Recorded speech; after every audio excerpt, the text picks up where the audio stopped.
कि जो बच्चा ब्रेस्ट फीड होता है उसका आईक्यू ज़्यादा रहता है, उसका जो इम्यूनिटी है वो ज़्यादा रहती है। जो बच्चा ब्रेस्ट फीड है वो बीमार कम पड़ता है, उसको डाइजेशन का प्रॉब्लम जल्दी नहीं होता है। ब्रेस्ट मिल्क इजीली अवेलेबल है, जब भी बच्चा रोया इमीडिएटली आप दे दो। अगर आपने फॉर्मूला जो बोला या दूध ऊपर का बोला उसको प्रिपेयर करने जाना पड़ता है, दिस इज रेडिली अवेलेबल। जो मदर ब्रेस्ट फीड देती हैं तो उनको ओवेरियन कैंसर, ब्रेस्ट कैंसर का चांसेस कम हो जाता है। जब भी मदर ब्रेस्ट फीड स्टार्ट करती है तो हार्मोनल चेंजेस बॉडी में मदर के होते हैं, जिसकी वजह से जो यूट्रस का साइज होता है वो रैपिडली रिड्यूस होता है, जिससे डिलीवरी के बाद जो ब्लीडिंग होता है उसके चांसेस भी कम हो जाते हैं। मम्मी को साइकोलॉजिकल सोशल सपोर्ट मिलता है कि मेरा बच्चा अच्छे से ग्रो कर रहा है, मेरे पास ग्रो कर रहा है। और सबसे इम्पोर्टेंट, मम्मी का वेट लॉस भी जल्दी होता है क्योंकि उसमें कैलोरी बर्न्स होती है। ये एकदम फ्री है तो इकोनॉमिकल प्रॉब्लम सॉल्व हो जाएगा मम्मी का। नमस्कार and welcome to let's talk podcast. आज के इस एपिसोड को देखने के बाद जितने भी पेरेंट्स हैं ना, उनको कभी गूगल नहीं करना पड़ेगा। क्यों पता है? क्योंकि आज हमारे साथ जुड़े हैं एक ऐसे पीडियाट्रिशियन जो हमें बताएंगे कि एक्चुअल में हमें करना क्या है जब हमारा बच्चा तकलीफ में होता है, या फिर तकलीफ में नहीं भी है तो उस तकलीफ को वो फील ही कभी ना कर पाए, उसको प्रिवेंट कैसे कर पाए, ये सब बताएंगे। Let's welcome doctor Nirav Patel, very good paediatrician और बहुत ही फ्रेंडली हैं। तो उनसे आज हम इस एपिसोड में बहुत सारी बातें करेंगे। Welcome to the show sir. Hello Nishita ji. Sir, सबसे पहला मेरा जो सवाल है वो बच्चों को लेके ना, अभी आजकल बहुत कुछ बातें चल रही हैं, बहुत कुछ सोशल मीडिया से भी लोग देख के अपने रिसीव करते हैं, फिर उस हिसाब से चलते हैं। And behavioural point of view से तो ठीक है, लेकिन मेडिकेशन के पॉइंट ऑफ व्यू से भी बहुत कुछ पेरेंट्स जो हैं वो सोशल मीडिया और गूगल के सहारे अपने बच्चे के लिए मेडिकेशन करते हैं। तो सबसे पहले मैं आपसे ये पूछना चाहूँगी कि जब किसी के घर में बच्चा होने वाला हो, या फिर बच्चा बहुत ही एक दिन का, 2 दिन का है, न्यूबॉर्न बेबी केयर है, तो वो क्या होती है, उसको कैसे लेना चाहिए? बहुत इम्पोर्टेंट सवाल है आजकल के पेरेंट्स के लिए, क्योंकि न्यूबॉर्न बेबी का केयर ना कोई टेक्स्ट बुक में पढ़ाया जाता है, ना कोई साइंटिफिक एविडेंस रहता है। जैसा ये सालों से होता आ रहा है वही हम केयर फॉलो कर रहे हैं। न्यूबॉर्न बेबी एकदम डेलिकेट रहता है, बट उसके केयर की शुरुआत होती है जब बच्चा जन्म लेने वाला है, उससे पहले। जैसे कि हमको पता है कि माँ की डिलीवरी होने वाली है कुछ टाइम के बाद, तो बी प्रिपेयर्ड फॉर दैट। जैसे बच्चों के कपड़े, ऊपर का टॉप, लंगोट, उसको सुलाने के लिए जो गोदड़ी या मैट्रेस बोलते हैं, कटोरी चम्मच, उसके हाथ और पैर के सॉक्स, टोपी, उसको हम एडवांस में एक किट रेडी करके रखें कि कभी भी इमरजेंसी आ सकती है, we have to reach the hospital, और उस टाइम पे दौड़ना ना पड़े इस चीज़ के लिए। उसके बाद आता है जब बच्चा पहली बार आपके हाथ में आता है, तो उस टाइम पे अपने हैंड सैनिटाइज होने चाहिए। और जब भी मम्मी को ऑपरेशन थिएटर से या डिलीवरी रूम से आपके रूम में शिफ्ट किया जाता है, तब इमीडिएटली आप फीडिंग स्टार्ट कर सकते हैं within 30 minutes of delivery. Feeding देने के बाद कंधे पे रख के डकार देना बिल्कुल उसका स्टॉप नहीं करना है, कंपल्सरी हर फीडिंग के बाद डकार दिलाना है। और बच्चों का जो कॉर्ड होता है, अम्बिलिकल कॉर्ड, उसके ऊपर काफ़ी टाइम देखा गया है कि ग्रैंड पेरेंट्स है या पेरेंट्स है उसके ऊपर कुमकुम लगाते हैं या काउडंग लगाते हैं। बिल्कुल मत कीजिए। अम्बिलिकल कॉर्ड सेप्सिस करके एक बीमारी रहती है, वो बच्चे में फैलने की चांसेस रहता है अगर ऐसा करते हैं। उससे बढ़िया है कि आप कोई पीडियाट्रिशियन जो होंगे डिलीवरी के टाइम, वो आपको एंटीसेप्टिक पाउडर देंगे, वो आप पाउडर अप्लाई कर सकते हो। और बच्चे को चाहे जितनी भी गर्मी हो, आप कभी भी उसको पानी मत दीजिए। माँ का दूध सफिशिएंट होता है, ऑलमोस्ट 60 to 80% माँ के दूध में वाटर कंटेंट रहता है, तो वो आप माँ का दूध देंगे तो वो सफिशिएंट है। और लास्टली एक बात आती है कि जो कॉमन मिथ्स है कि इमीडिएटली ब्रेस्ट मिल्क नहीं आएगा मम्मी को, ऐसा बिल्कुल नहीं है। भगवान ने जो रचना की है उसको फॉलो कीजिए। जब भी मम्मी आए डिलीवरी रूम से इमीडिएटली फीडिंग स्टार्ट कर सकते हैं, एवरी 2 आवरली 3 आवरली, और डिमांड पे फीडिंग बच्चे को दे सकते हैं। जी सर, बहुत ही आपने पॉइंट वाइज हमें समझाया, लेकिन एक बात है कि जैसे ही बच्चा पैदा होता है तब सबसे पहले जो है वो कोई दादी है, नानी है, बुआ है, जो भी एल्डरली है, वो आते हैं और वो कुछ गुड़ है या कुछ, इसको हम ट्रेडिशनल वे में गड़तूथी बोलते हैं, कि उसका मुंह मीठा करते हैं। तो वो डॉक्टर्स को पता नहीं होता है, मतलब पता होता है लेकिन वो कब करने वाले, कब करके चले गए, वो पता नहीं होता है। Is that okay to do? इसको हम प्रीलैक्टल फीड बोलते हैं, और ये बिल्कुल ही कॉन्ट्राइंडिकेटेड है, ये बिल्कुल नहीं करना चाहिए। जब भी हम कोई डिलीवरी में जाते हैं तो हम सारे पेरेंट्स और ग्रैंड पेरेंट्स को साथ में बुला के काउंसलिंग करते हैं कि ये बिल्कुल नहीं करना है। जैसे अभी हमारे ट्रेडिशन में पाया जाता है कि शहद चटाते हैं। शहद आगे जाके या उसी टाइम पे बच्चों में बॉटुलिज्म करके एक बीमारी रहती है, उसका शिकार बन सकते हैं बच्चे। या गुड़ का पानी या शुगर का पानी चटाते हैं, उससे इंटेस्टाइनल इन्फेक्शन का चांसेस हो सकता है, तो ये प्लीज़ अवॉइड कीजिए। जी। और सर जब बच्चा पैदा होता है तब बहुत सारे बच्चों में ऐसा पाया गया है कि उनको जॉन्डिस होता है। तो जो न्यूबॉर्न होते हैं तो फिर वो बड़े ऐसे बोलते हैं कि वो तो होता ही है, you don't have to worry about it. तो वो कब रेड फ्लैग है कि हमें कब समझ जाना चाहिए that we have to immediately take the treatment? देखिए, न्यूबॉर्न में जो जॉन्डिस होता है वो एडल्ट के जॉन्डिस से बहुत अलग रहता है। एडल्ट में जो जॉन्डिस होता है वो इन्फेक्शन की वजह से होता है या ब्लड ट्रांसफ्यूजन की वजह से होता है। जबकि न्यूबॉर्न में जो जॉन्डिस रहता है वो जो बच्चों के रेड ब्लड सेल होते हैं वो अराउंड 80 डेज में टूटते हैं, और उसका जो वेस्ट प्रोडक्ट निकलता है उसको बिलीरुबिन बोलते हैं। वो बिलीरुबिन बिकॉज कि वो ज़्यादा ब्रेकडाउन हो रहा है, वो ज़्यादा प्रोड्यूस होगा, और उसका जो बॉडी में से एक्सक्रीशन होता है वो लीवर से होता है। अगर बच्चा जब नया जन्म होता है तो उनका लीवर इमेच्योर रहता है, तो वो ज़्यादा लोड बिलीरुबिन का सहन नहीं कर पाता है और एक्सक्रीट नहीं कर पाता है, तो वो स्किन के नीचे जमा होता है। इसको हम फिजियोलॉजिकल जॉन्डिस बोलते हैं। ये काफ़ी बच्चों में, ऑलमोस्ट 70-80% बच्चों में ये देखने को मिलता है नॉर्मली, जो आप बोल रहे हो।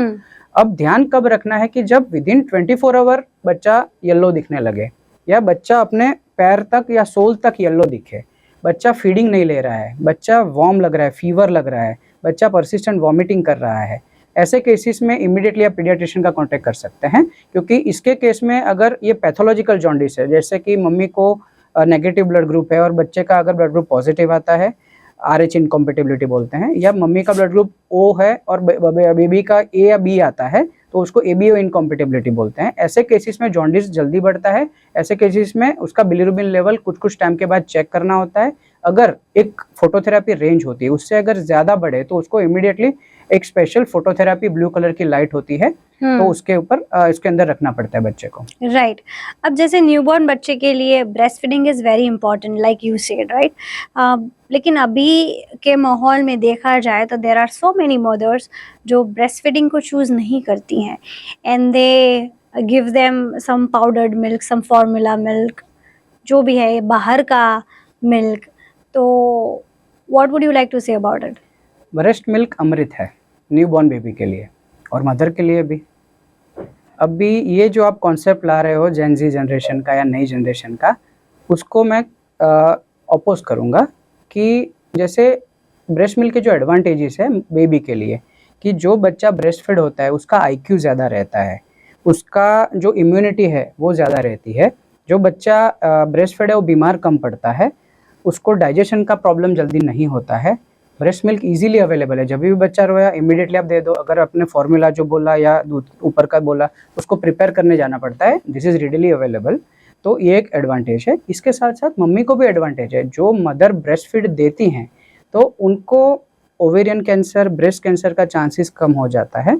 जब भी जो मदर ब्रेस्ट फीड स्टार्ट करती है तो हार्मोनल चेंजेस बॉडी में मदर के होते हैं, जिसकी वजह से जो यूट्रस का साइज़ होता है वो रैपिडली रिड्यूस होता है, जिससे डिलीवरी के बाद जो ब्लीडिंग होता है उसके चांसेस भी कम हो जाते हैं। मम्मी को साइकोलॉजिकल सोशल सपोर्ट मिलता है कि मेरा बच्चा अच्छे से ग्रो कर रहा है, मेरे पास ग्रो कर रहा है। और सबसे इम्पोर्टेंट इन जनरेशन के लिए, मम्मी का वेट लॉस भी जल्दी होता है क्योंकि उसमें कैलोरी बर्न्स होती है। अच्छा। ब्रेस्ट जो फीडिंग देते हैं मदर, उनका कैलोरी बर्न्स अच्छे से होता है, और ये एकदम फ्री है, तो इकोनॉमिकल प्रॉब्लम सॉल्व हो जाएगा मम्मी का। जी। So there are so many benefits of breastfeeding, but there are people who don't choose it. They have different things कि करियर important है, 1 महीने में हम दौड़ेंगे, भागेंगे, and we will start our career, and इसके लिए बच्चे जो हैं उनको फॉर्मूला मिल्क दिया जाता है। But I guess this is the golden tip जो व्यूवर्स जो हैं देख के इसे समझ में आए। अब आगे बढ़ते हैं। बच्चों के लिए ना आजकल बहुत सारे वैक्सीन्स जो हैं वो अवेलेबल हैं। सबसे पहले तो मैं ये बताना चाहूँगी कि बहुत सारे वैक्सीन जो है गवर्नमेंट भी देती हैं और जो प्राइवेट पीडियाट्रिशियंस होते हैं वो भी देते हैं, राइट? तो इन दोनों में डिफरेंस क्या है? सबसे पहले मैं बताना चाहूँगा कि इंडिया के अंदर जो वैक्सीन्स अवेलेबल है उसके अंदर जो गवर्नमेंट सेटअप पे जो वैक्सीन मिलते हैं उसने जो कवर किए हुए वो लाइफ थ्रेटनिंग इलनेस के लिए जो वैक्सीन है वो कवर कर रहे हैं गवर्नमेंट, क्योंकि 45 करोड़ बच्चे हैं इंडिया में बिलो 18 ईयर्स। अगर सबको वैक्सीन देने जाएंगे, सारे वैक्सीन देने जाएंगे तो बजट पे बहुत लोड पड़ेगा। तो गवर्नमेंट ने टारगेट किया है कि जो वैक्सीन से डेथ हो सकती है बच्चे की, उनको पहले कवर किया है, and step wise they will try to add. But अभी तक जो वैक्सीन मिल रहे हैं जैसे diphtheria, tetanus, pertussis, polio, BCG, measles, ये सब वैक्सीन जो बेसिक वैक्सीन है वो गवर्नमेंट में कवर होते हैं। इसके अलावा कुछ ऐसे वैक्सीन रहते हैं जैसे टाइफाइड का वैक्सीन हो गया, चिकन पॉक्स का, स्वाइन फ्लू का, न्यूमोकोकल कंजुगेट वैक्सीन 13 जो सीरोटाइप का रहता है वो, meningococcal vaccine, Japanese encephalitis vaccine, ये सब वैक्सीन रूटीनली गवर्नमेंट सेटअप में नहीं मिलते हैं क्योंकि government can not afford the price. But ये जो बीमारियां मैंने जो बोली उससे बच्चे को काफ़ी टाइम तक एडमिट रखना पड़ सकता है, या बच्चा काफ़ी देर के लिए सिक रह सकता है, कुछ बॉडी पे निशान रह सकते हैं। जैसे अभी रिसेंटली मम्स एपिडेमिक चल रहा है, जो गवर्नमेंट में वो मम्स की वैक्सीन अवेलेबल नहीं है, but it is very cheap vaccine at private setup also, so आप वो भी उनका फायदा ले सकते हैं, बट सेपरेट वैक्सीन अवेलेबल नहीं है। तो मीजल्स, मम्स, रूबेला का कंबाइंड वैक्सीन ही अवेलेबल है, तो that is the biggest burden. तो इसके लिए वैक्सीन जब पीडियाट्रिशियंस देते हैं, यू नो पर vaccine they charge some 3000 4000 around, painless vaccine, plain painless, ये बता के देते हैं। तो देर आर सम पीपल जिनको ये लगता है कि ये इनका जरिया है पैसे कमाने का और वैक्सीन इसीलिए बहुत ज़्यादा दी गई है when compare to government list. तो ये बहुत अच्छा आपने क्लियर कर दिया कि गवर्नमेंट जो है वो सिर्फ लाइफ थ्रेटनिंग वैक्सीन देती है, बाकी कोई जो वैक्सीन है उस पर बच्चा सफ़र ना करे इसके लिए हम वो वैक्सीन देते हैं, राइट? ट्रू। अब बच्चे की सफरिंग की बात की जाए तो बहुत सारे पेरेंट्स ऐसे होते हैं जो छोटी छोटी बातों में पैनिक हो जाते हैं, स्पेशली अभी के जो पेरेंट्स हैं जो दोनों वर्किंग हैं, they live in a nuclear family, और बच्चा बोल रहा है कि सर दर्द कर रहा है, चलो डॉक्टर के पास, पेट दुख रहा है, चलो डॉक्टर के पास। तो ये कब, मतलब what are the danger signs, कब हमें जाना चाहिए डॉक्टर के पास और कब हमें घर पे ही उनका इलाज करवाना चाहिए? ये जो है न्यू पेरेंट्स में बहुत कॉमन क्वेश्चन है कि व्हेन टू एक्ट। तो पीडियाट्रिशियन हमेशा आपको कुछ वार्निंग साइंस बताएंगे, जैसे कि बच्चा अगर तेज़ी से सांस ले रहा है, फास्ट ब्रीदिंग ले रहा है, सांस लेने में दिक्कत हो रहा है, बच्चा ब्लू लग रहा है या बहुत डीप येलो लग रहा है, एकदम से सडनली बच्चा पेल हो गया, एकदम फीका हो गया, परसिस्टेंट वॉमिटिंग या ग्रीनिश वॉमिट कर रहा है, बच्चे का पेट फूल रहा है, बच्चा फीड लेना बंद कर देता है, या यूरिन बच्चे का 6 आवर्स 8 आवर्स में यूरिन ही पास नहीं हुआ है, बच्चे को एबनॉर्मल मूवमेंट दिख रहा है, जैसे कि हैंड मूवमेंट एबनॉर्मल हो रहा है, इसको फिट्स बोलते हैं, हाई ग्रेड फीवर 104 के ऊपर फीवर चला जाता है, ऐसे केसेस में बच्चा को डिसओरिएंटेड बिहेवियर हो जाए कि बच्चा रिस्पॉन्ड ठीक से नहीं कर रहा है, this are the warning signs. Immediately nearest paediatrician का आप इसके केस में कांटेक्ट कर सकते हैं। लेकिन जब वो पेट दुख रहा है, सर दुख रहा है, that is very minor thing. तो उसके लिए जो पेरेंट्स आते हैं उनको आप क्या बताना चाहोगे? उनको मैं डाइट एडवाइस ठीक से करूँ, क्योंकि मेजॉरिटी ऑफ द केसेस में दे नो द कॉज है। डे फॉर यस्टरडे आपने बाहर का कुछ खा लिया है, लंबा ट्रैवल हुआ है, आइसक्रीम चॉकलेट्स का ज़्यादा लोड हो गया है बॉडी को, तो ये बाय प्रोडक्ट है ये इलनेसेस। ओके अब बहुत सारे बच्चों को इन्फेक्शन का बहुत डर रहता है और उनको इन्फेक्शन भी हो जाता है। तो ऐसे बच्चों को इन्फेक्शन से बचने के लिए क्या करना चाहिए? और जो बच्चे बार बार बीमार पड़ते हैं, क्या इन्फेक्शंस की वजह से पड़ते हैं? What are the reasons? सबसे पहले जिस चीज़ से बचना है वो क्यों होती है वो जानना ज़रूरी है। इन्फेक्शन बेसिकली 3 तरीके से बच्चों में फैलता है। फर्स्ट इज रेस्पिरेटरी, सांस से जो फैलने वाली बीमारियां, सेकंड इज जो खाने पीने से फैलने वाली बीमारियां, और थर्ड इज जो मस्कीटो बॉर्न इलनेसेस हैं। जो सांस से फैलने वाली बीमारियां हैं जैसे कि swine flu, pneumonia, cold cough, tonsil infection, ये सब चीज़ों के लिए बच्चे को जो ज़्यादा बीमार पड़ता है उनको एक आप गाइडलाइन दीजिए कि कोई बच्चा वहाँ पे खांसी खा रहा है तो उससे थोड़ा सेफ डिस्टेंस में रखिए। कभी कभी ऐसा होगा जब रेनी सीजन होगा या डबल सीजन होगा, आधा क्लास खांसी खा रहा है, तो उस टाइम पे क्या करना है, तो बच्चे को सिखाइए कि आप मास्क पहनिए, फ्रीक्वेंटली सैनिटाइज कीजिए हैंड को, या तो हैंड वॉश कीजिए, तो ऐसे केसेस से बच सकते हैं। सेकेंडली आता है खाने पीने का, तो खाने पीने में जो outside food, street food specifically, वो अवॉइड कीजिए। कभी भी आप बाहर भी जाना चाहे तो राइस की आइटम आर कंपैरेटिवली सेफ, क्योंकि वो फ्रेश बनी होती है, तो उससे इलनेस का चांसेस कम हो जाता है। क्योंकि अगर साफ पानी या साफ खाना नहीं मिलेगा तो टाइफाइड, जॉन्डिस, हेपेटाइटिस ऐसी बीमारियां होने का चांस रहता है, विच इज़ वेरी सीरियस। और मैनी टाइम 8-8, 10-10 दिनों के लिए बच्चों को एडमिट करना पड़ता है ओह माय और गॉड। हायर एंटीबायोटिक्स पे भी जाना पड़ता है इन टाइफाइड। नेक्स्ट रहता है मस्कीटो बॉर्न इलनेसेस, जैसे डेंगू हो गया, चिकनगुनिया हो गया, मलेरिया हो गया। तो वैसे केसेस के लिए पेरेंट्स को पता है कि घर के बाहर या आजू बाजू के एरिया में आर्टिफिशियल वाटर कलेक्शन ना होने दे। एएमसी के हेल्प से आप फॉगिंग करवा दीजिए। अगर बच्चा नीचे रेनी सीजन में खेलने जाता है तो फुल स्लीव के कपड़े पहनाइए, सॉक्स पहनाइए। और मस्कीटो रोल-ऑन्स आते हैं, मस्कीटो रिपेलेंट क्रीम आती है, वो आप अप्लाई कर सकते हो। तो क्या बच्चा मस्कीटो बाइट से बच सके। या घर में किसी को अगर डेंगू हुआ है तो आप समझ सकते हो कि आजू बाजू मस्कीटोज हैं, तो आप एएमसी में इन्फॉर्म करके ये सब चीज़ें आप करवा सकते हैं। मोस्ट इम्पोर्टेंटली मम्मियाँ ये भी पूछती हैं कि इम्यूनिटी कैसे बढ़ाएं, मेरा बच्चा बहुत बीमार पड़ रहा है। तो इम्यूनिटी एक दिन का खेल नहीं है कि आप तुरंत बढ़ जाएगी।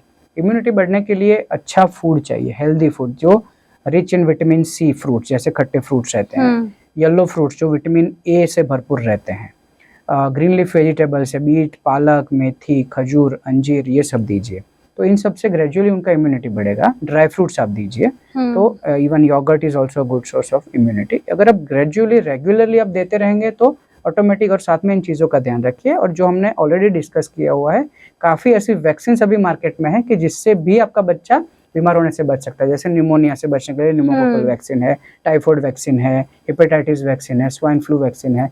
तो ये सारे वैक्सीन का आप अगर यूज़ प्रॉपरली करेंगे, अभी ही आप अपने बच्चे का पहले वैक्सीन चार्ट देखिए, उसके अंदर डेफिनेटली आई अश्योर यू कि कोई तो वैक्सीन आपका मिस हुआ ही होगा। क्योंकि parents are very aggressive in first 2 years of life. After that वो रिलेक्टेंट हो जाते हैं, फाइल कहीं गुम हो गई है, कुछ पता नहीं है। तो वो आप एक बार फाइल खोलिए, आपको पता चल जाए कि आपकी ये वैक्सीन मिसिंग है।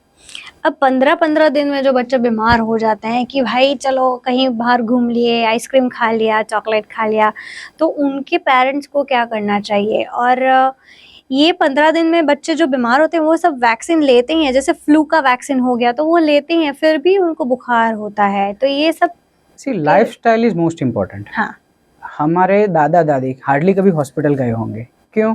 Because their environment was good, there lifestyle was good. अभी क्योंकि हम एंजॉय करना चाहते हैं, हमारा कैपेसिटी डाइजेस्ट करने का या टॉलरेट करने का और बच्चे का कैपेसिटी सेम नहीं रहता है।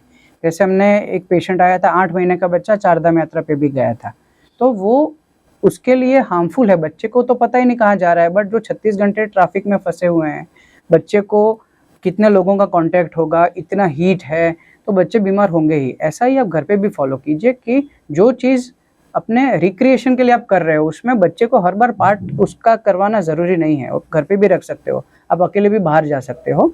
और घर पे ही अगर कुछ करना है, बाहर का खाने की अच्छा बढ़िया है, जैसे घर पे आप बनाओ और घर पे ही आप खिलाओ उनको अच्छा नया नया करके, तो हेल्दी रहेगा फूड। राइट। अब जैसे ट्रैवल की बात आपने की सर, तो ट्रैवल करना, अभी सोशल मीडिया के रील्स देखें तो बोलते हैं कि पॉइंट ऑफ व्यू करके, पीओवी करके कहता है। किसने बोला कि बच्चों के साथ आप ट्रैवल नहीं कर सकते? चाहे छोटे से छोटा बच्चा हो, सब लेके घूमने जाना इज अ फैशन। तो ट्रैवलिंग विद किड्स में क्या क्या ध्यान रखना चाहिए? ट्रैवलिंग 2 टाइप के मेन रहते हैं। वन इज़ एसेंशियल या इमरजेंसी, कुछ हो गया, हम आउट ऑफ टाउन हैं कहीं, जैसे न्यूक्लियर फैमिलीज अलग अलग स्टेट में जॉब के लिए जाते हैं और घर पे कुछ हो गया, जाना पड़ा, that is emergency essential traveller.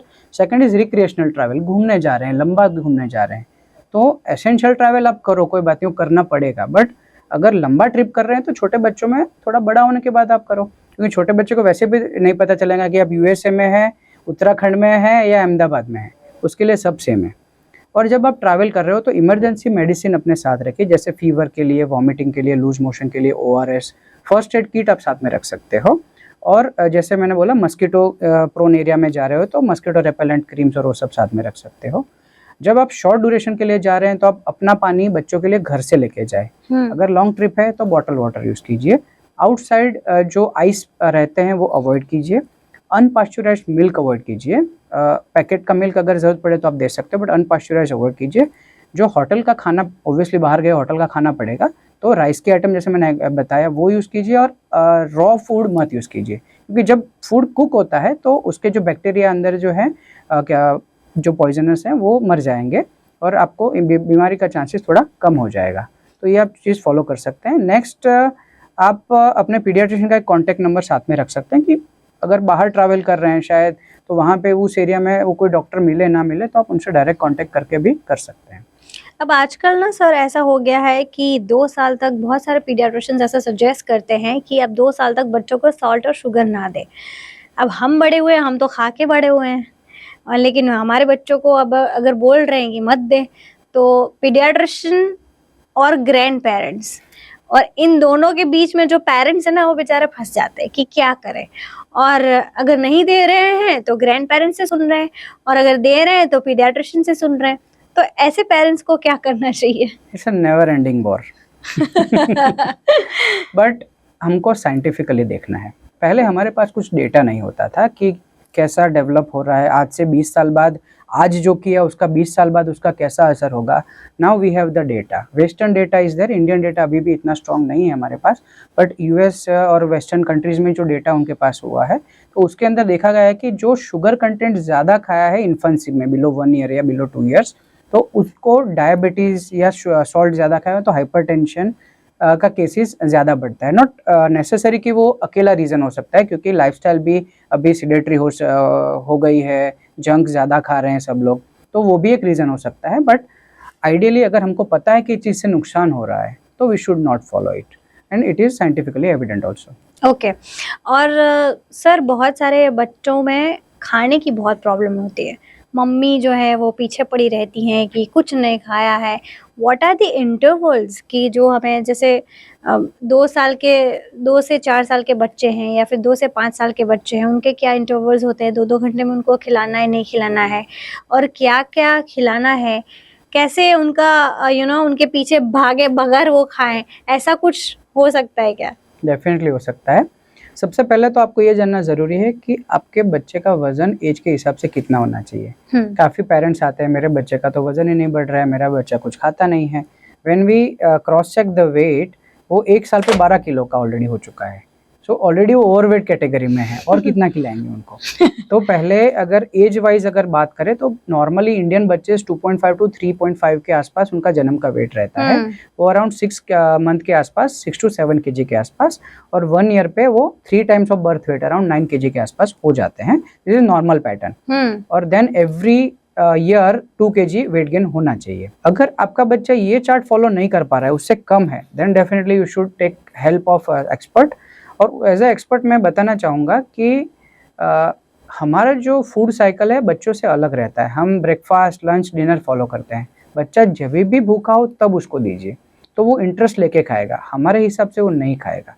Secondly बच्चे जैसे हम रेस्टोरेंट में तो जाते ही हैं, वहाँ पे यही चीज़ आप घर पे भी बना सकते हैं, बट वो अच्छा क्यों लगता है? Because it is garnish such a way, decorate इतना अच्छे किया है, बच्चा सामने से कि मम्मा तो ये वो चाहिए मेरे को।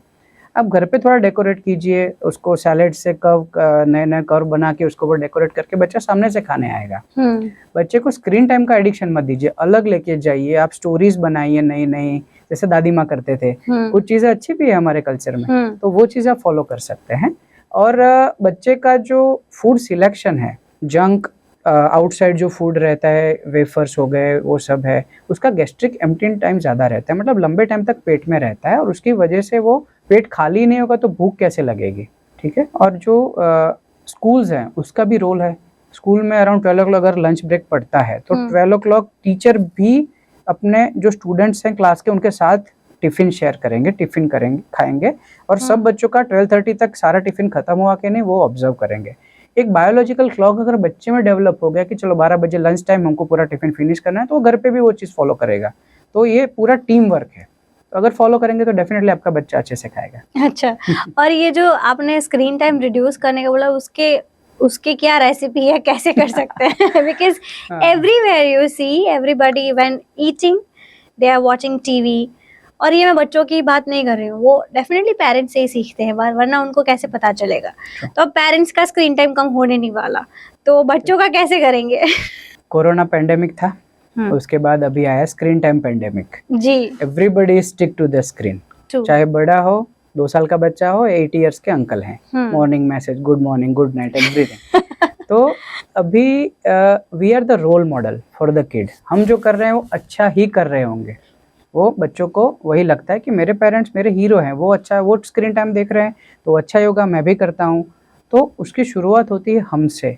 It is not impossible. जब भी आप ऑफिस से आए, ऑफिस का काम ऑफिस में कंप्लीट कर दीजिए, घर पे आए मोबाइल चार्जिंग में, लैपटॉप चार्जिंग में, and spend time with the child. अगर आप बच्चे को स्क्रीन से दूर ले जाएंगे, उससे पहले अपने आप को स्क्रीन से दूर ले जाइए, तो वो बच्चा ऑटोमेटिक करेगा। सेकेंडली, आप जिस जगह पे बैठ रहे हो वहाँ पे स्क्रीन नहीं होनी चाहिए जब बच्चे के साथ बैठते हो।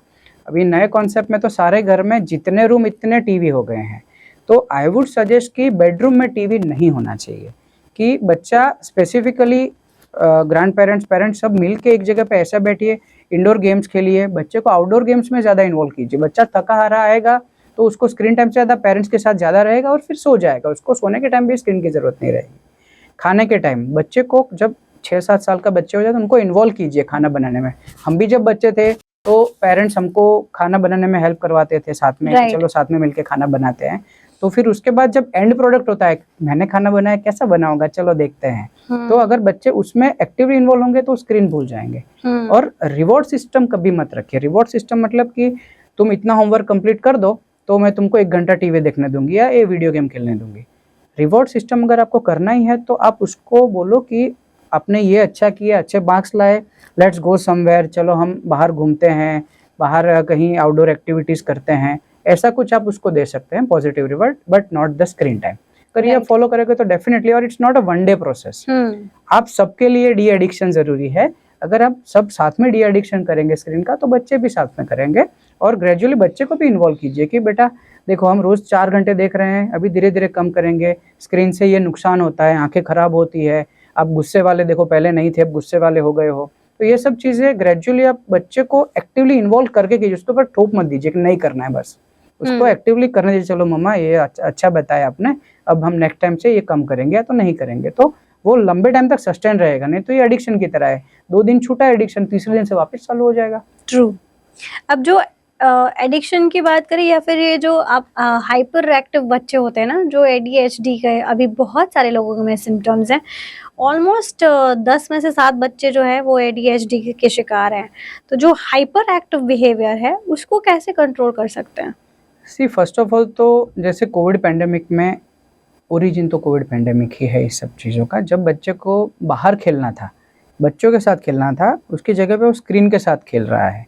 पेरेंट्स भी पैनिक है, अगर घर में किसी को कोविड हो गया, बच्चा अलग हो गया, स्क्रीन के साथ बैठ गया, तो वो ओरिजिन है। अगर हमको पता तो चल ही गया कि इससे ये स्टार्ट हुआ है, but that is not the end product. बच्चे को सोशलाइज करो ज़्यादा।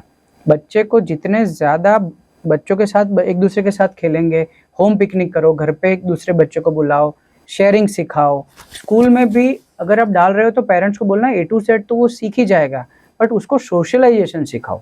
बच्चे को एक दूसरे के साथ कैसे मिल बांट के रहना है वो सिखाओ, तो इससे धीरे धीरे कॉन्सेंट्रेशन स्पैन भी उसका बढ़ेगा और हाइपर एक्टिविटी धीरे धीरे कम होगी। राइट। अब बहुत सारे पेरेंट्स जो हैं उनको ऐसा लगता है कि घर पे एक फर्स्ट एड किट होनी चाहिए जहाँ पे बच्चों की कफ एंड कोल्ड की दवाइयाँ हैं, वॉमिटिंग की दवाइयाँ हैं, डायरिया की दवाइयाँ हैं, और थोड़ा सा बुखार बच्चे को आ गया ना तो वो सीधा कालपुल दे देंगे, या फिर थोड़ी सी सर्दी खांसी हुई है तो ग्रैंड पेरेंट्स सजेस्ट करेंगे कि ये बच्चा इतना सफ़र कर रहा है, इससे बेटर है इनको ये दे दो। तो वो कितना एडवाइजेबल है? See fever is not our enemy, first of all we should know that.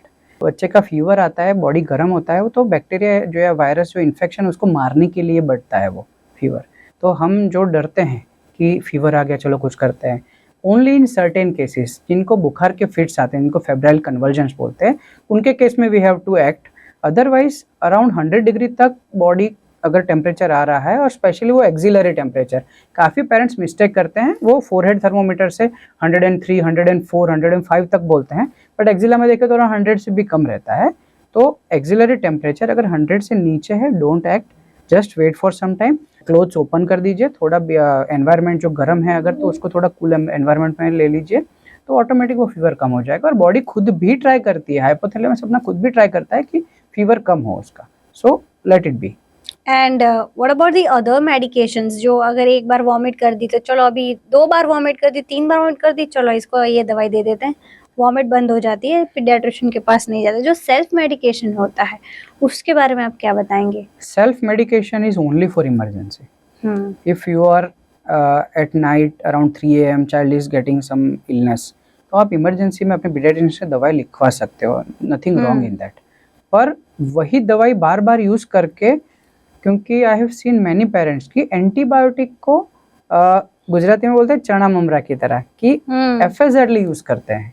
Antibiotic should be restricted to bacterial infection, specifically कोई डिसेंट्री हो गया या सीवियर टॉन्सिलाइटिस हो गया, न्यूमोकोकल इन्फेक्शन अगर हो गया, बैक्टीरियल इन्फेक्शन के लिए वो बेस्ट मेडिसिन है.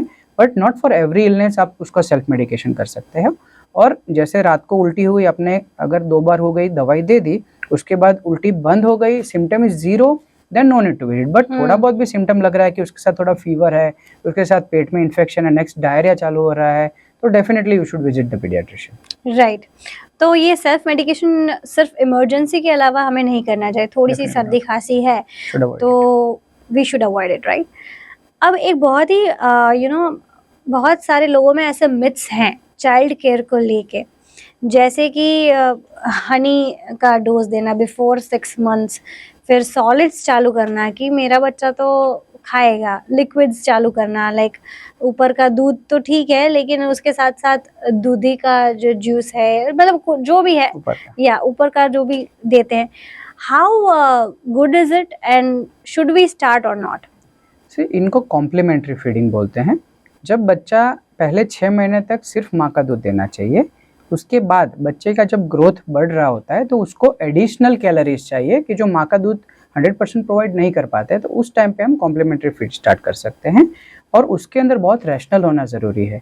उसका मतलब ये होता है कि जब कोई भी चीज़ हम स्टार्ट करते हैं, जैसे हम साइकिल सीखना चालू करते हैं, तो पहले दिन हाईवे पे नहीं लेके जाते या सीधा साइकिल से कार नहीं चलाते हैं, ग्रेजुअली जाना चाहिए. तो सेम वे फूड में भी है. पहले सिर्फ 6 महीने तक सिर्फ माँ का दूध लिक्विड फॉर्म में पिया होता है बच्चे ने. सीधा हम सॉलिड इंट्रोड्यूस करेंगे, बच्चा वॉमिट करेगा, कभी एस्पिरेट करेगा, कभी लूज मोशन हो गया, कभी उल्टा उससे इंटेस्टाइनल ऑब्स्ट्रक्शन हो जाता है. तो ये चीज़ ग्रेजुअली चालू करो. पानी पहले चालू करो. ऊपर का दूध अगर बच्चा कंफर्टेबल है तो ऊपर का दूध चालू करो. दाल का पानी, चावल का पानी, अगर ये जब सब चीज़ें सूट होने लगे, not all the things at a same time. अगर जैसे आपने एक चीज़ चालू की तो 1-2 दिन वो चीज़ आपको देखो कैसा टॉलरेट हो रहा है, उसका क्वांटिटी बढ़ाओ, then switch over to second thing. जो चीज़ सूट हो रही है उसको आप दोपहर में शिफ्ट करो, नया चीज़ वो मॉर्निंग में फिर से स्टार्ट करो. कभी भी नई चीज़ रात को स्टार्ट मत करो. कभी पूरी रात नहीं तो जागना पड़ेगा अगर बच्चा प्रॉब्लम में आ गया तो. ये सब चीज़ें सूट होने के बाद आप उसको प्यूरी फॉर्म में जा सकते हैं, जैसे कि शीरा हो गया, राब हो गया, दलिया हो गया. नेक्स्ट ये सब सूट हो जाए उसके बाद खिचड़ी, रोटी को दाल या दही में या दूध में मैश करके आप दे सकते हो. और बिलो 1 ईयर कभी भी शहद नहीं चटाना है. यूएसए की नई गाइडलाइन के हिसाब से काउ मिल्क प्रोटीन एलर्जी भी बहुत कॉमन है, तो 1 साल तक काउ मिल्क भी आइडियली अवॉइड करना चाहिए. ओके. सो जो 6 मंथ्स के बाद जो ऊपर का एनिमल्स मिल्क जो बोल रहे हैं कि वो अवॉइड करना चाहिए, is that like That's what I have told. Cow milk protein allergy is very common, but I have used the word कि अगर बच्चे को अच्छे से सूट हो रहा है, then you can gradually start. Okay. अब बहुत सारे बच्चे में हमें पता नहीं चलता है पेरेंट्स को कि कुछ एलर्जी डेवलप हुई है, तो उसको कैसे हम देख सकते हैं या फिर उसको कैसे डायग्नाइज कर सकते हैं? एलर्जी के लिए फ्यू रिस्पॉन्सिबल पॉइंट्स रहते हैं, जैसे कि insect bite which is very common. कोई फूड एलर्जी हो गया कि कुछ खाने से एलर्जी हो गई, कुछ मेडिसिन की एलर्जी हो गई, कुछ स्किन प्रोडक्ट, पहली बार कोई स्किन प्रोडक्ट लगा रहे हैं तो उससे एलर्जी हो सकती है, कभी कभार नए कपड़ों से भी एलर्जी होती है. तो ये सब चीज़ें पहले तो ध्यान रखना कि एलर्जी किससे हुई. तो फर्स्ट तो लिस्ट बना दीजिए और उससे अवॉइड कीजिए. अब आपके बच्चे को एलर्जी हो चुकी है तो इमीडिएटली क्या करना है, तो कोई भी कैलामाइन लोशन, सूदिंग लोशन रहता है वो वहाँ पे अप्लाई कर दीजिए. और एंटी हिस्टामिनिक जिसके फैमिली हिस्ट्री रहती है एलर्जी की, तो उनके पास यूजुअली लिवोसेट्रिजिन या सेट्रिजिन करके एंटी हिस्टामिनिक दवाई रहती है, उसका इमरजेंसी 1 डोज दे दीजिए. क्योंकि इन सर्टेन केसेस अगर एलर्जी बहुत सीवियर है तो उसकी वजह से होठ पे सूजन, आंखों पे सूजन या लंग्स की जो नलियाँ रहती है वो संकरी हो जाती है, एनाफाइलैक्सिस रिएक्शन बोलते हैं उसको। तो उसकी वजह से it's a life threatening illness sometime. Okay. तो इमीडिएटली एक्ट करना, ये दे दिया तुरंत ही अगर सबसाइड हो गया तो ठीक है, अगर ये सब चीज़ें स्टार्ट हुई, rush to the nearest hospital, get a dose of adrenaline और समथिंग एंटीहिस्टामिनिक, तो वो ग्रेजुअली रिकवर हो जाएगा। राइट। और जब भी बात आती है दवाइयों की, तो दवाइयाँ जो हैं वो तो देते ही हैं चलो बच्चे को, लेकिन साथ में जो घर के जो कुछ नुस्खे होते हैं, तो वो मैं आपसे पूछना चाहूँगी इस एपिसोड में, जहाँ पे हम बच्चों के लिए घर के कौन से नुस्खे ऐसे हैं जिससे वो पूरे साल बीमार ना पड़े। अब जैसे कोई पेरेंट है, अब उसको पता है कि मेरा बच्चा आइसक्रीम खाता है तो वो बीमार पड़ता है, तो उसने आइसक्रीम खिला दिया, लेकिन वो बीमार ना पड़े इसके डर से उसको वो जिंजर का फिर वो जूस भी पिलाएगी।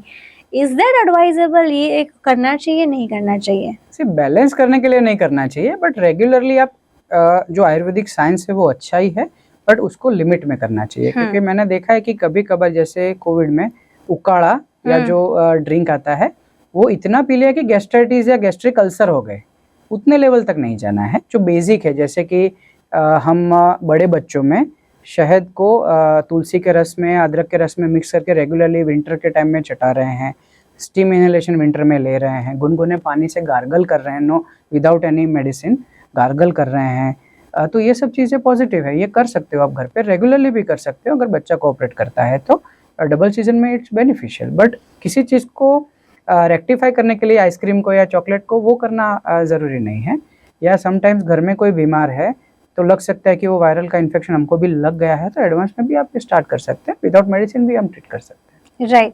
अब हमारे सर पॉडकास्ट एपिसोड्स के ना एक सेगमेंट है टेक अवे सेगमेंट, जहाँ पे व्यूवर्स जो है वो आपसे कुछ सीख के अपने लाइफ में इम्प्लीमेंट करेंगे और उनको फ़ायदा होगा। तो मैं कुछ सवाल आपको पूछना चाहूँगी। सबसे पहले मेरा जो सवाल है वो ये है कि चॉकलेट्स जो है वो बहुत सारे पेरेंट्स जो है ना वो बहुत स्ट्रिक्टली मना करते हैं, और बहुत सारे पेरेंट्स जो होते हैं बहुत लिबरल होते हैं, अरे अभी बच्चा नहीं खाएगा तो कब खाएगा। और जो स्ट्रिक्ट पेरेंट्स होते हैं वो कभी नहीं खाना है। बहुत सारे ऐसे पेरेंट्स हैं जिन्होंने बच्चों को इंट्रोड्यूस ही नहीं किया चॉकलेट से। सो वो पोर्शन कितना होना चाहिए और देना चाहिए नहीं देना चाहिए, और कितने साल से शुरू करके कितने साल तक ध्यान रखना है? कोई एज लिमिट ऐसा नहीं होता है, but after 2 years usually people start. But एक वर्ड है संस्कृत में, अति सर्वत्र वर्जते, within limit everything is allowed. ऐसा नहीं है कि हम जब बच्चे थे तब हमने चॉकलेट नहीं खाया होगा, उसका भी क्वालिटी रहता है। जैसे शुगरी चॉकलेट रहते हैं चाशनी वाले या जेली टाइप के, दैट आर्टिफिशियल कलर्ड चॉकलेट्स, वो अवॉइड कीजिए। और अगर खाना भी पड़े तो वंस इन अ वाइल आपने खा लिया तो आप बीमार नहीं पड़ जाओगे, तो that you can follow. Right. दूसरा मेरा सवाल ये है कि बहुत सारे बच्चे जो है ना वो बिकॉज ऑफ वो क्लास में जाते हैं, स्कूल में जाते हैं, एक्स्ट्रा करिकुलर एक्टिविटीज़ करते हैं, तो उनसे लाइक कोई अगर बच्चा बीमार है तो वो एक बच्चा बीमार हो गया, उसकी वजह से बहुत सारे बच्चे बीमार हो जाते हैं।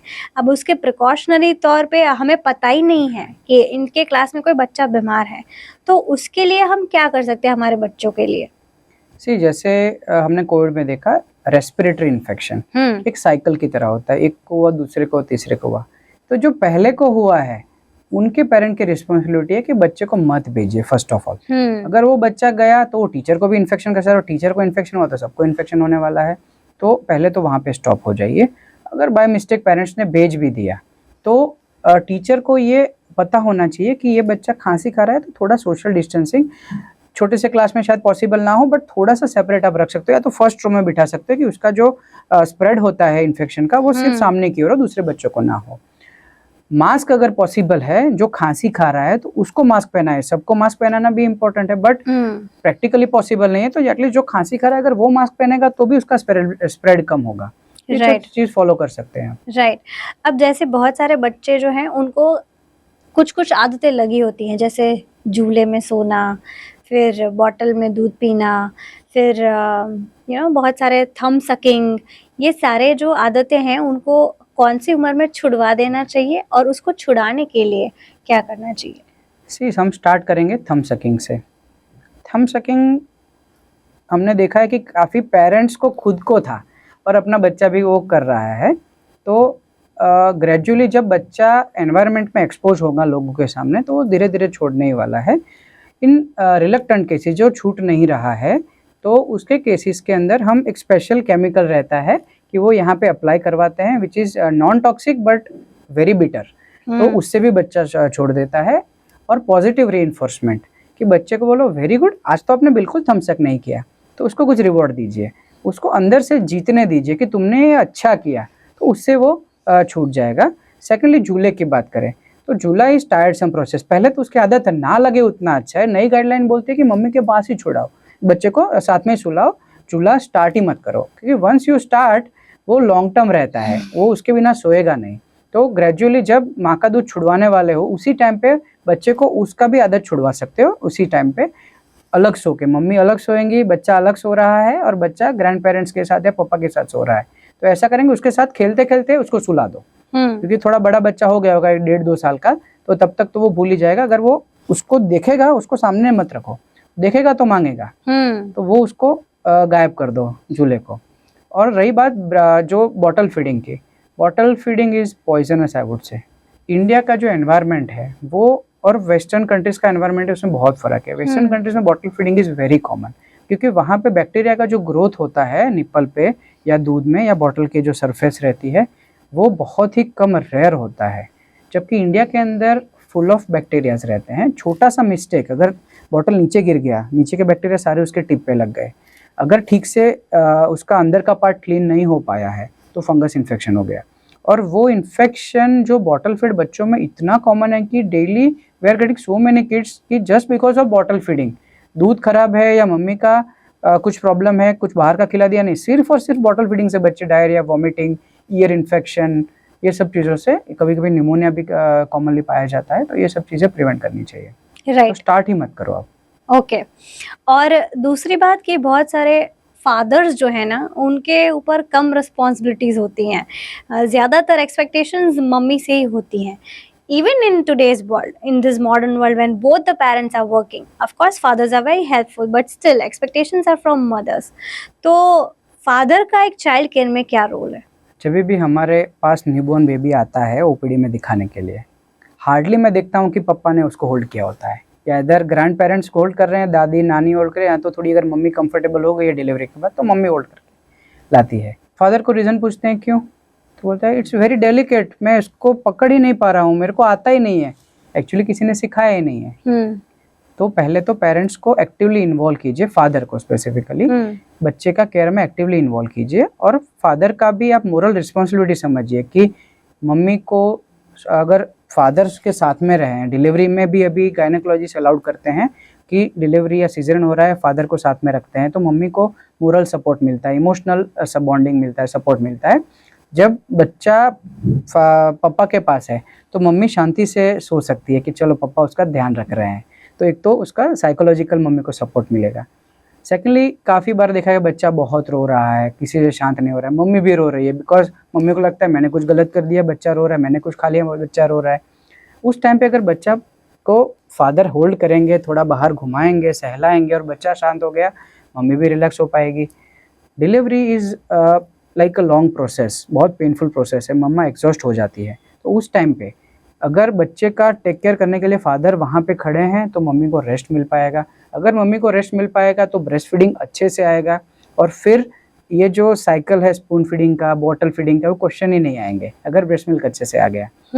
फादर बर्पिंग में हेल्प कर सकते हैं, मम्मी ने फीडिंग दे दिया, ढकार दिलाया। अगर लंगोट चेंज करना है, डायपर चेंज करना है, फादर का हेल्प ले सकते हैं। पीडियाट्रिशियंस की विजिट है या मम्मी का गायनेकोलॉजिस्ट का विजिट है, तो उसमें भी फादर एक्टिवली इन्वॉल्व होइए। हर बार आप साथ में जाइए, कैसा बच्चा ग्रो कर रहा है आप देखिए, मम्मी के पेट में बच्चा है तब कैसा ग्रो कर रहा है, आप उनका इमोशनल सपोर्ट कीजिए। समटाइम बैड न्यूज़ भी रहते हैं कि बच्चे का ग्रो कम हो गया, अर्ली सीजरियन करना पड़ेगा, तो उस टाइम पे अगर फादर साथ में है तो मम्मी के लिए दुनिया कायम है। आप ये कहना चाहते हैं कि जो इंडिया में कल्चर है कि फर्स्ट बॉर्न जो होता है वो लड़की के मम्मी के घर में होता है, तो वहाँ पे कभी फादर पहुंच पाते हैं, कभी नहीं पहुंच पाते हैं, तो व्हाट वुड यू सजेस्ट? आजकल तो बहुत ऐसा हो गया है कि पेरेंट्स साथ में ही डिलीवरी करवाते हैं और इससे ग्रैंड पेरेंट्स बहुत नाराज हो जाते हैं, तो व्हाट इज योर टेक? सी, मैंने जो बताया कि जो परंपराएं कुछ कुछ अच्छी भी है, हमारी जो इंडियन कल्चर है वो इसके अंदर ये कहते हैं कि मायके में पहली डिलीवरी होती है। पहली डिलीवरी में मम्मी के मन में 1000 क्वेश्चन रहते हैं, क्या करना है क्या नहीं करना कुछ पता नहीं रहता है। तो उस टाइम पे वो जो माँ के घर रहते हैं तो इमोशनल सपोर्ट रहता है। सेकेंडली जब बच्चा डिलीवर हो जाता है या हो रहा होता है कहीं भी है, अभी तो ट्रांसपोर्ट सिस्टम बहुत फास्ट है, फादर इमीडिएटली आ सकते हैं, 6 to 7 डेज का लीव लेके मम्मी के साथ रह सकते हैं, चाहे वो मायके में या ससुराल में। Father can be there for the help. और एक और भी कल्चर है कि जैसे 1.25 महीने तक मम्मी को आइसोलेट रखो, उनको टच करना अलाउड नहीं रहता, धर्म के विरुद्ध है। Actually that is a good concept कि मम्मी और बच्चा अलग रह पाएंगे, सिर्फ घर घर के लोग उनके साथ रहेंगे, बच्चे को इन्फेक्शन नहीं होगा, बच्चे को फीडिंग टाइम, मी टाइम जो बोलते हैं, मम्मी बेबी का मी टाइम उनको मिलेगा, तो ब्रेस्ट फीडिंग भी अच्छा आएगा। अगर पहला 1-1.5 महीना अच्छा निकल गया फिर तो कुछ टेंशन नहीं है। फर्स्ट 28 डेज बच्चे के लिए बहुत ही इंपॉर्टेंट है, वो अच्छे से निकल गए तो इन्फेक्शन का चांस धीरे धीरे न्यूबॉर्न एज से कम होना चालू हो जाता है। तो it's a good concept. Right. अब छोटे बच्चों में आजकल ये भी पाया गया है कि उनको गैस की प्रॉब्लम होती है, तो वो जो कहते हैं ना कि ग्राइप वाटर है या फिर कुछ भी ऐसे दवाइयाँ जो पहले देते थे वो ग्रैंड पेरेंट्स सजेस्ट करते हैं तो वो दे देते हैं, या अजवाइन का पानी है या फिर जीरा जो है वो लगा देते हैं। हाउ यूजफुल इज दैट, और ऐसे केसेस में क्या करना चाहिए? आपने कभी कफ सिरप लिया हुआ है? क्या होता है उसके बाद?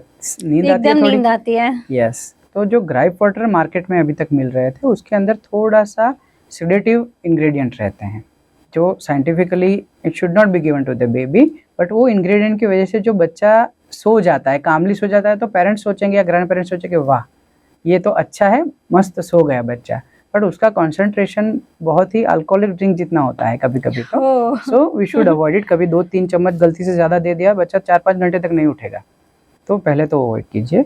बच्चे का रोना उसको बीमारी मत समझिए। बच्चे को खुशी हुई तो भी रोएगा, बच्चे को सुसु हो गया है तो भी रोएगा, सुसु आने वाला है तो भी रोएगा, पोटी आने वाली है, पोटी हो गई है तो भी रोएगा, गर्मी लगी ठंडी लगी तो भी रोएगा, कुछ टाइट बांधा है तो भी रोएगा, सिर्फ कडलिंग करवानी है, हाथ में रहना है तो भी रोएगा। तो ये सब चीज़ें पहले रूल आउट कीजिए बच्चे का, ये सब चीज़ें देखिए कि इसकी वजह से तो नहीं रो रहा है, टेम्परेचर कम है ज़्यादा है, एडजस्ट द टेम्परेचर। और उसके बाद भी अगर ज़रूरत पड़ी तो देर आर सर्टेन मेडिकेशन कि आप दे सकते हो, बट मेडिसिन का डिपेंडेंसी इन चीज़ों के लिए छोड़ दो। मम्मी के डाइट का थोड़ा बहुत फ़र्क पड़ता है, जैसे मम्मी ने बहुत ज़्यादा जंक किया, बहुत ज़्यादा बाहर का स्पाइसी खा लिया तो थोड़ा स्टमक डिस्टर्ब होता है, बट बाहर से कुछ लगाने से डायरेक्टली वो वहाँ तक नहीं पहुँचने वाला, क्योंकि नाभि जो है वो जब माँ और बच्चा जब पेट में था तब उनका जो ऑक्सीजन जो फूड वो नाभि से मम्मी से बेबी में मिलता था, बट वो कनेक्शन अब कट हो चुका है, तो वहाँ से कुछ नीचे पहुँचने वाला नहीं है, क्योंकि स्किन वहाँ पे लॉक हो जाता है, नीचे नहीं पहुँचेगा, नीचे सीधे इंटेस्टाइन आता है, इंटेस्टाइन का खुद का वॉल रहता है, इंटेस्टाइन के अंदर तो वो जाने वाला चीज़ है नहीं। ये जो करते हैं उसको रबिंग करके उसको लोकल सूदिंग देते हैं, बाकी इंटरनल सूदिंग इससे कुछ फ़ायदा नहीं होता है। राइट। अब सर बहुत सारे अभी के लोग जो हैं वो अम्बिलिकल कोड को स्टोर करवाने के लिए बहुत सारे पेरेंट्स जो हैं वो कंफ्यूज होते हैं कि उसको करना चाहिए या नहीं करना चाहिए। What is your suggestion? See it is under research. अभी कोई ऐसा प्रूवन जो उसका बेनिफिट है वो इंडियन बच्चों में नहीं देखा गया। फॉरेन कंट्रीज में शायद उनका स्टेम सेल ट्रांसप्लांट वो सब हो रहा है, बट अगर उनकी ज़रूरत भी पड़ेगी तो आज से 10-20 साल बाद ज़रूरत पड़ेगी जब उनका मैनिफेस्टेशन होता है। अगर फ्री ऑफ कॉस्ट हो रहा है एज अ रिसर्च पर्पज आप करवा सकते हो, बट अगर आपको बहुत सारे पैसे पे करके अगर करना है तो अभी तक उतने डेटा स्ट्रॉन्ग नहीं आए कि आप स्ट्रेट अवे आप उसको अप्लाई कर सकते हो। अब जैसे बहुत सारे बच्चे जो हैं वो कुछ चीज़ें कुछ टाइम के बाद पता चलती हैं जो सीवियर डिजीजेस भी हैं, जैसे कि किसी बच्चे को SMA टाइप 1 है तो वो 21 दिन 30 दिन के बाद पता चलेगा, या फिर किसी को मेंटल एबनॉर्मलिटी है तो वो कुछ दिन बाद पता चलेगा। तो ऐसे केसेस में कब बच्चे की मूवमेंट जो है वो उसके ऊपर हमें बारीकी से ध्यान देना होता है? ये सब चीज़ों की जो बीमारी होती है, कंजेनिटल बीमारियां या IEM inborn error of metabolism, या कोई भी कार्डियक इशू भी रहता है जो इनिशियली फर्स्ट फ्यू डेज में पता चल जाता है, उसकी शुरुआत न्यूबॉर्न एज ग्रुप में ऑलरेडी हो चुकी होती है। तो अगर मम्मी का कोई फैमिली हिस्ट्री है या मम्मी का खुद का रिकरेंट एबॉर्शंस का हिस्ट्री है, तो जब प्रेगनेंसी सक्सेसफुल की ओर जा रही होती है तो उस टाइम पे गायनेकोलॉजिस्ट उनके स्पेशल एमनियोटिक फ्लूइड लेके उसका टेस्ट क्रोमोसोमल और डिटेल टेस्ट इन्वेस्टिगेट ऑलरेडी करते ही हैं, ट्रिपल मार्कर टेस्ट होते हैं, वो सब करके इनिशियली हमको एंटीनेटली पता चल जाता है कि आने वाला बच्चा कैसा होने वाला है। सेकेंडली, जब बच्चा बाहर आ गया एकदम नॉर्मल है स्टार्टिंग में, तब कंफ्यूजन स्टार्ट होगी कि ये सब नॉर्मल है कि नहीं। तो अगर न्यूरोलॉजिकली प्रॉब्लमेटिक बच्चा होगा तो ग्रेजुअली या तो इनिशियल डेज में उसको फिट्स आएंगे, या बच्चे का डेवलपमेंट एकदम स्लो हो जाएगा, या ये जो तालू रहता है वो बल्जिंग होगा, जिसको हाइड्रोकेफेलस बोलते हैं। वो इन्फेक्शन की वजह से भी काफ़ी बच्चों में होता है, तो वैसा देखने को इनिशियल न्यूबॉर्न एज ग्रुप में दिखेगा।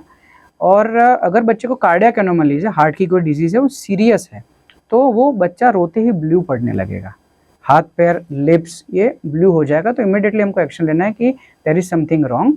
और जब हम स्टेथोस्कोप रखते हैं तो मरमर करके सुनाई देता है। कुछ कुछ ऐसी बीमारी रहती है which is not life threatening, but heart में होल होता है, जैसे VSD, ASD, PDA, तो वो हम स्टेथो रखते हैं तो पता चल जाता है, और इको के बाद उसके सीवियरिटी के हिसाब से मेडिसिन देते हैं। काफ़ी बीमारियां ऐसी रहती है कि अपने आप होल सॉल्व भी हो जाता है, वो भर जाता है, but certain cases life threatening भी हो सकती है, बच्चा सर्वाइव भी नहीं करता है कार्डियक डिजीज में। अब बात हुई लॉन्ग टर्म उसका डेवलपमेंट की, तो जैसे पीडियाट्रिशियन वैक्सीन के चार्ट में ही उसका डेवलपमेंटल चार्ट भी ऐड करते हैं रिसेंटली। तो जैसे फॉर एग्जांपल 3 महीने का बच्चा आपके पास आया, बच्चा आंख नहीं मिला रहा है, बच्चे का गर्दन का कंट्रोल अभी तक नहीं आया है, बच्चा सोशल स्माइल सामने देख के स्माइल नहीं कर रहा है, देन अलार्म शुड स्टार्ट कि कुछ तो गड़बड़ है। 1 महीना और दीजिए, पेरेंट्स को बताइए कि आप एक्टिवली इन्वॉल्व होइए, कलरफुल ऑब्जेक्ट्स दिखाइए, बहुत ज़्यादा बातें कीजिए, हियरिंग असेस कीजिए कैसा हो रहा है। और उसके बाद भी अगर वो डिले हो रहा है, डेफिनेटली MRI या न्यूरोलॉजिकल इन्वेस्टिगेशन पूरे करने पड़े, न्यूरोलॉजिस्ट को भी कंसल्ट करके। Early diagnosis is the key. और कुछ कुछ टेस्ट भी ऐसे होते हैं जो जेनेटिक टेस्ट स्टार्टिंग में ही हो जाते हैं, जो हाई रिस्क बच्चे रहते हैं, तो इनका न्यूबॉर्न जो स्क्रीनिंग होता है वो 21 डिजीज के लिए सब, वो सिर्फ हिल प्रिक सैंपल से भी वो टेस्ट होते हैं, वो भी आप इनिशियली करवा सकते हैं अगर बिल्कुल आपको श्योर होना है कि मेरे बच्चे को जेनेटिक बीमारी अभी है कि नहीं आफ्टर द बॉर्न। राइट। अब सर जैसे बहुत सारे बच्चे जो होते हैं वो उनको कुछ कुछ विटामिन्स की या डेफिशिएंसीज वगैरह कहते हैं कि इंडिया में बहुत सारे बच्चों को होती है, तो जो एक्स्ट्रा सप्लीमेंट्स है वो बच्चों को देने चाहिए, जैसे विटामिन D3 के ड्रॉप्स हो गए 2 साल तक, फिर आयरन का कुछ है, जो भी सप्लीमेंट्स है वो सजेस्ट आप करते हैं देने चाहिए या नहीं देने चाहिए? See, breast milk usually complete diet है बच्चे के लिए, न्यूबॉर्न बेबी के लिए, but mainly vitamin K, vitamin D, और अगर मम्मी में आयरन की कमी है तो आयरन, वो ब्रेस्ट मिल्क से बच्चों में थोड़ा कम मिलता है। तो जैसे ही बच्चा जन्मता है तो पीडियाट्रिशियन उनको विटामिन K का immediate injection, first injection vitamin K का तुरंत ही जब जन्मता है तब दे देते हैं, क्योंकि मम्मी से वो कम मिलने वाला है। नेक्स्ट रहता है विटामिन D। विटामिन D मिलता है हमको सन एक्सपोजर से, क्योंकि ब्रेस्ट मिल्क में इतना विटामिन D होता नहीं, और हमारी लाइफस्टाइल के हिसाब से सन एक्सपोजर होता नहीं है। तो विटामिन D हम टिल 1 अनसर्टेन केसेस, जब AF बहुत वाइड ओपन रहता है तो 2 इयर्स तक भी हम कंटिन्यू रखते हैं, या टीथिंग डिले होता है तो।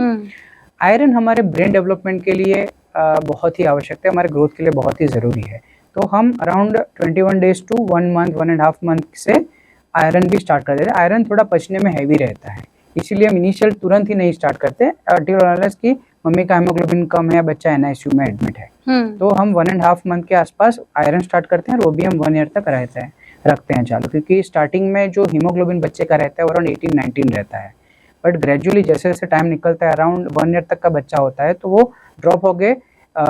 वेस्टर्न कंट्रीज में वो अराउंड 13 होता है, बट इंडिया के अंदर अनीमिया इज वेरी कॉमन, और वो अराउंड 10-9 तक भी देखा गया है। तो अगर आयरन सप्लीमेंटेशन स्टार्टिंग से स्टार्ट है तो ये सब चीज़ें जो लो हीमोग्लोबिन एनीमिया हो उससे भी बच सकता है, और बच्चे का IQ भी बहुत अच्छा रहता है जो आयरन सप्लीमेंटेड बच्चे रहते हैं। तो वो कब से शुरू करना चाहिए? अराउंड 1-1.5 मंथ से हम स्टार्ट कर देते हैं, जब डाइजेशन उनका बहुत अच्छा हो जाए, क्योंकि आयरन के ड्रॉप से या उनकी सिरप से स्टूल ब्लैक कलर का होता है, मुंह में स्टेनिंग होता है, तो ये सब उनके साइड इफेक्ट है जो एडवांस में हमको ध्यान रख के ये स्टार्ट कर देना चाहिए। राइट। और कितनी एज तक देना चाहिए होता है? वो 1 ईयर तक तो देते हैं, उसके बाद जैसे मैंने बोला कॉम्प्लीमेंट्री फीडिंग, जब हम खाना ही अच्छा दे रहे हैं, हम आयरन सप्लीमेंटेशन नहीं लेते क्योंकि हमारा खाना अच्छा है, उसके अंदर हम फुलफिल कर पाते हैं। अगर बच्चा अच्छे से खाना खा रहा है तो डेफिनेटली, और अगर बच्चा अनीमिक लग रहा है अभी भी आफ्टर 1 ईयर ऑल्सो भी बच्चा फीका लगता है, तो we can continue also for 3-4 months more. Right.